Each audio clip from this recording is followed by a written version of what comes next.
किसान एकता। डिस्कशन होनी चाहिए, लोकसभा राज्यसभा में बिल भेजो, लेजिस्लेचर बैठे, स्पीकर बैठे, साइन हो, ऐसे वर्क ऐसे होता है। ये नहीं कि हाय हाय फटाफट साइन करो भागो। That's not how politics and government works. ये रूल तभी जल्दी लागू करते हैं क्यों इसे पॉलिटिक्स का कोई फायदा ही नहीं हैगा। आम लोग का नुकसान साडा किसान ना था। पॉलिटिक्स का पहले करप्ट बैठे सारे, उन्होंने तो लोड़ ही नहीं चीज़ों की। पहले भी थे मोदी के साथ, आज भी है, आज भी वो हमारा भाई है जी। मेरा मोदी आज भी भाई है, I love him.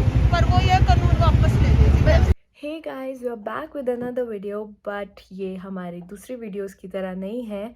Well, yes, it's on the 3 laws the government has passed and the people's reaction, the farmers' reaction on it. Well, we are not going to give any opinion of ours in this video, but we are going to show you what actually these 3 laws are and farmers को इनसे क्या problem है और इसमें क्या बुरा लग रहा है. But if you like this video, do hit the like button, subscribe our channel and please comment में ज़रूर बताइएगा कि आप क्या सोचते हैं इस लॉ के बारे में. सो लॉ के बारे में जानना है तो एक लॉयर से बेटर कौन एक्सप्लेन कर सकता है. तो आज मैं हूँ. सर, आपका नाम? Gaurav Goyal advocate. And sir, अपने बारे में कुछ बताइए. See, I'm a lawyer by profession and मैं हाई कोर्ट में प्रैक्टिस करता हूँ और पिछले 10-12 साल से मैं लॉयर हूँ and apart from that I my own law firm also. तो सर, जो इतना प्रोटेस्ट हो रहा है, पंजाब से शुरू हुआ मैं कहूँगी और दिल्ली में अब इतना ज़्यादा प्रोटेस्ट हो रहा है. एंड आजकल हम चंडीगढ़ में भी देख रहे हैं हर राउंड अबाउट पे क्रॉस रोड्स पर लोग बैनर्स लेकर प्रोटेस्ट कर रहे हैं. साइलेंट प्रोटेस्ट ही है बट प्रोटेस्ट है. साइलेंस में भी बहुत ज़्यादा आवाज़ है. तो एज अ ले मैन मैं जानना चाहूँगी कि ये लॉ क्या कहता है एंड लोग इसके इतने अगेंस्ट क्यों है. देखिए, प्रजातंत्र में, डेमोक्रेसी में प्रोटेस्ट करने का अधिकार सबको दिया गया है. The beauty of the Indian constitution is कि हर व्यक्ति अपने मत अनुसार, अपने विवेक अनुसार, अगर उसको कुछ अच्छा नहीं लगता तो वो प्रोटेस्ट कर सकता है. और आपकी बात ठीक भी है. फार्मर्स बिल, जब से 3 बिल केंद्र सरकार ने पास किए हैं जी. एक ऐसा, मैं अभी उस पर नहीं आऊंगा कि भ्रम फैलाया जा रहा है या नहीं फैलाया जा रहा. एग्जैक्टली वो हमारे दर्शक डिसाइड करें. Yes, late the audience decide कि क्या अच्छा है क्या नहीं है. लेकिन यस, इसका पंजाब में प्रोटेस्ट देखने को मिल रहा है, विरोध देखने को मिल रहा है. बॉर्डर्स पे, दिल्ली के बॉर्डर्स पे किसान भाई हमारे बैठे हैं जी. और बहुत दिनों से बैठे हैं. लगभग 50 दिन हो गए उन्हें प्रोटेस्ट करते हुए और वो कर रहे हैं. उनको जो डिमांड्स उनको जायज लगती हैं वो उसको लेके जा रहे हैं. केंद्र की सरकार भी बहुत बार इनसे बात कर रही है और आगे भी कर रही है so that the whole situation can be resolve. जैसा कि हमने कहा कि लेट द ऑडियंस डिसाइड कि वेदर ये एक्ट हमारे लिए कैसा है, अच्छे हैं या नहीं है, वो डिसाइड करेंगे. लेकिन आपको ये देखना होगा ये एक्ट को केंद्र सरकार को पास करने की आवश्यकता क्यों पड़ी. आज से कई वर्ष पहले तक, 20 साल, 30 साल पहले, 40 साल पहले आपने आजादी से पहले देखा होगा और सुना भी होगा कि कैसे कोई किसान उधार लेने जमींदार के पास जाता था, साहूकार के पास जाता था और पैसे भी चुका देता था, उसको जमीन भी चुकानी पड़ती थी. धीरे धीरे बहुत सारी जो पुरानी सरकारें हैं अपने विवेक के अनुसार और टाइम के अकॉर्डिंग वो नए लॉज को लेके आए, मंडियों को लेके आए. एपीएमसी मंडी, एग्रीकल्चर प्रोड्यूस मार्केटिंग जिसको मंडी कहते हैं, वो लेकर आए कि उनको उनकी जो फसल है, उनकी जो उपज है वो आराम से बिक सके और मिनिमम उसके बीच में मिडिलमैन हो. ऐसा करने का प्रयास बहुत सरकारों ने किया सो दैट किसान की जिंदगी में आर्थिक सुधार हो सके. इस दृष्टि से बहुत सारे कानून पहले आते रहे हैं. लेकिन फिर एक स्वामीनाथन जी हमारे यहाँ पे एक बहुत अच्छे साइंटिस्ट, हम कह सकते हैं कि एक बहुत बढ़िया व्यक्ति हुए हैं जिनको बहुत अच्छी नॉलेज है एग्रीकल्चर सेक्टर की. And he was contributing again and again, he was researching, he was doing. वो इस चीज पे काम कर रहे थे कि कैसे किसान की आय बढ़ सकती है. तो उन्होंने अपना एक रिपोर्ट दिया और मैंने उस रिपोर्ट को भी, मैं ये तो नहीं कहूँगा मैंने पूरा पढ़ा है, लेकिन जो डिलिब्रेशंस को मैंने देखा है और जो 3 कानून सरकार लेके आई है, मोटा मोटा उन्हीं की जो सिफारिशें थी, उसी को उनकी रिपोर्ट थी, उसी को इम्प्लीमेंटेशन देने का काम चल रहा है और उसी को इम्प्लीमेंट किया गया है, उसको माना गया है। This is one of the things. अभी इसके अलावा तो बहुत सारी हैं जो हम बात करेंगे। Exactly. तो ये 3 कानून है क्या? एक लेमैन लैंग्वेज में आप मुझे समझाइए कि ये 3 कानून है क्या? देखिए, 3 कानून केंद्र सरकार लेके आई। मैं उसके नाम हुआ इसलिए नहीं कर रहा क्योंकि ऑडियंस को बड़ा सरल लैंग्वेज में समझ आए कि ये है क्या। सबसे बड़ा विरोधाभास क्या है? What is the meaning of MSP?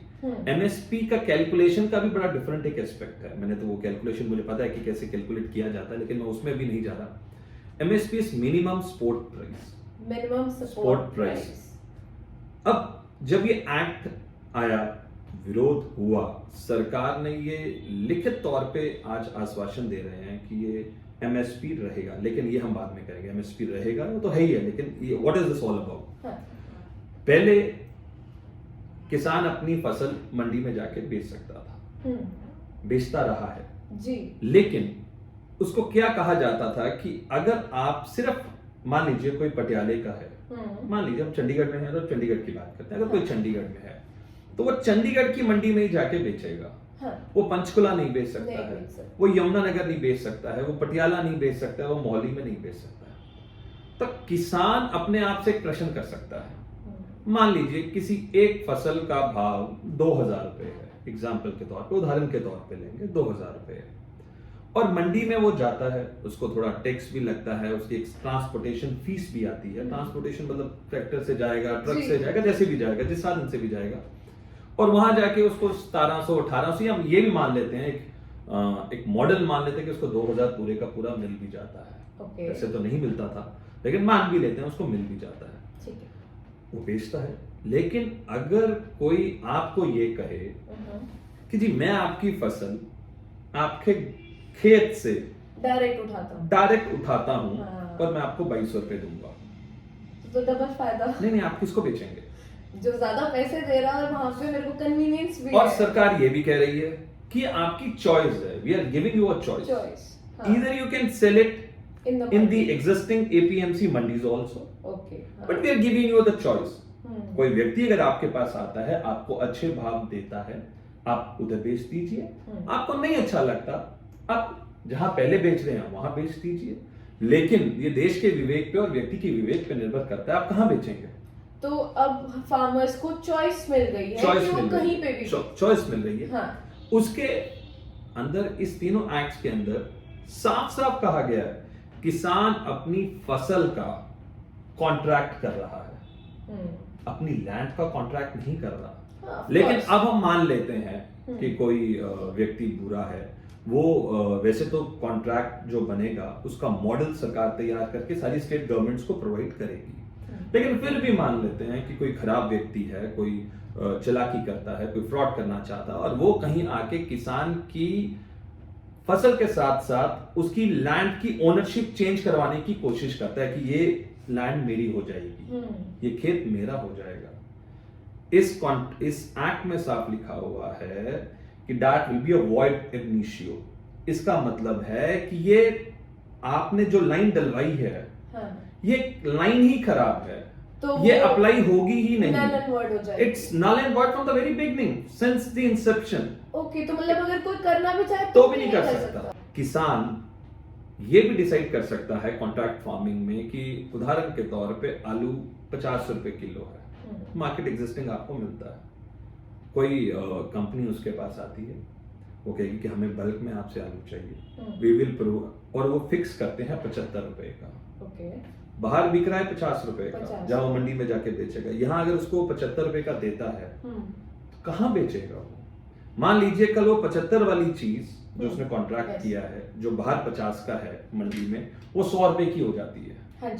Now the farmer will say मेरी वो चीज 100 रुपए की हो गई है बाहर मंडी में, वो फिर नेगोशिएट करेगा उससे कि तू भाई 100 रुपया देता है या 100 से ज्यादा देता है तो तुझे बेचूंगा, नहीं तो उसको बेचने जा रहा हूं। लॉस पे कौन हुआ? ये चीज मैंने आपसे आई वांट टू क्लैरिफाई, कहीं वीडियो में ही सुनी है। It is mentioned in the act itself. It is. It is mentioned in the act itself that the power of negotiation still is with the farmer.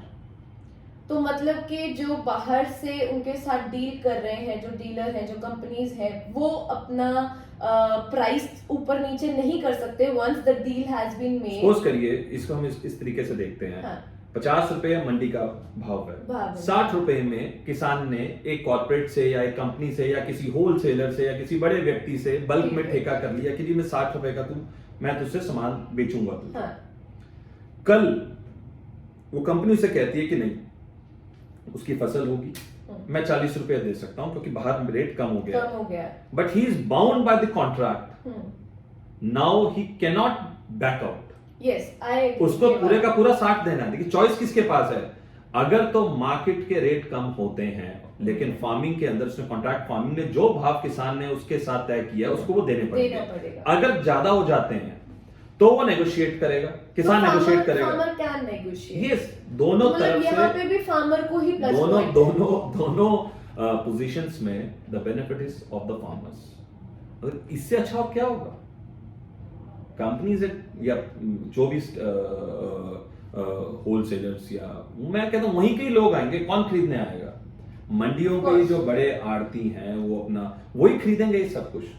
मुझे लगता है कि इससे अच्छा कानून तो शायद हो नहीं सकता। और देखिए ये कानून किसी थर्ड पर्सन के लिए नहीं है, ये कानून किसान को उसकी आय दुगनी हो सके इसके लिए केंद्र सरकार लेके आई है। इसके लिए गवर्नमेंट ऑफ इंडिया इसको लेके भी आई है, इसको इम्प्लीमेंट भी किया है।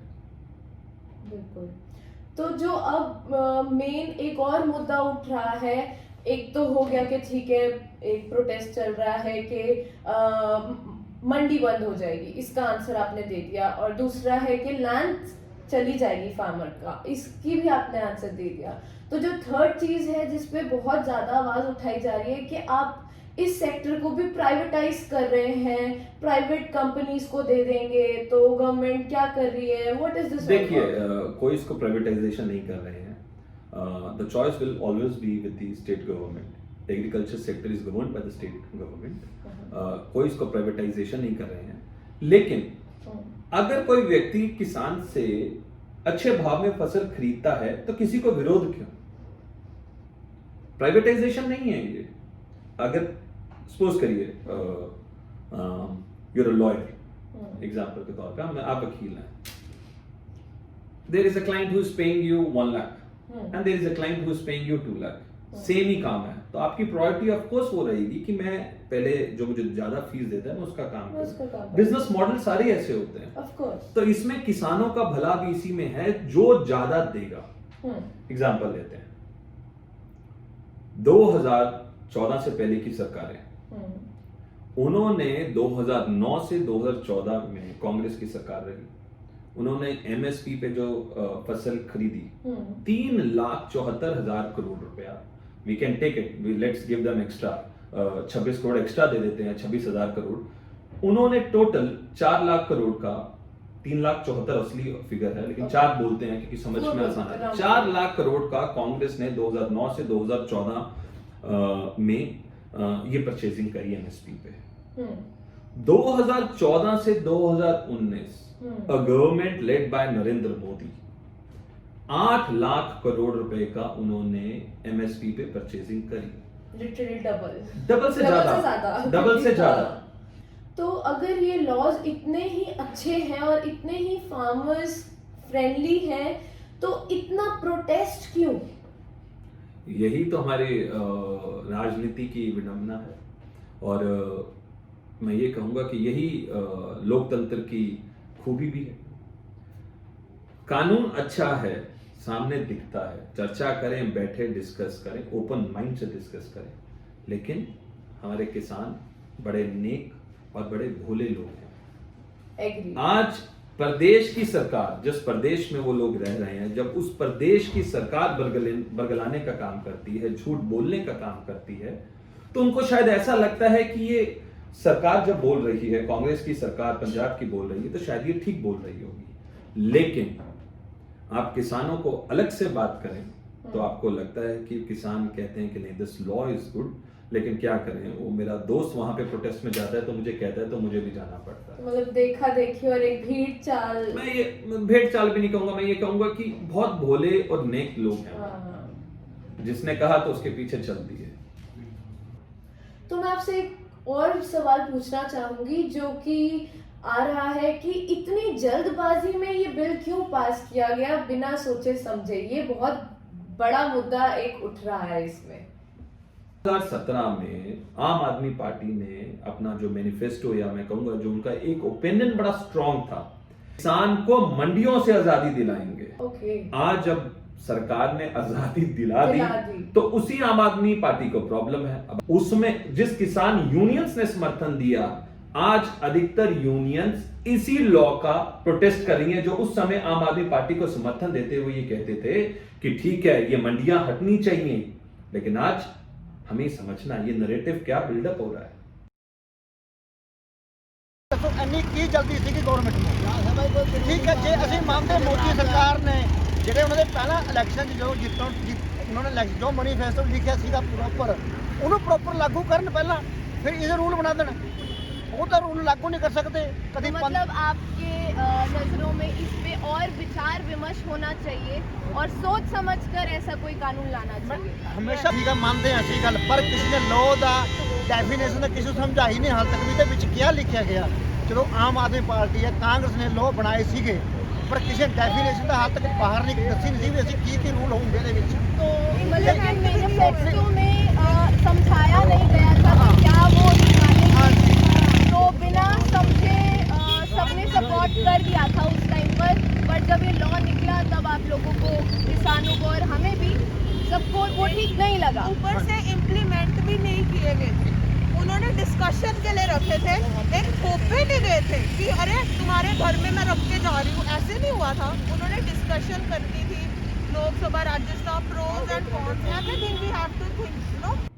तो आपसे मैं पूछना चाहूँगी कि ये बहुत ज़्यादा एक मुद्दा उठ रहा है कि मोदी जी ने ये लॉ इसलिए बनाया है कि जो एग्रीकल्चर का भी जो सेक्टर है वो उनको अंबानीज के हैंड में देना है, सब कुछ उनके।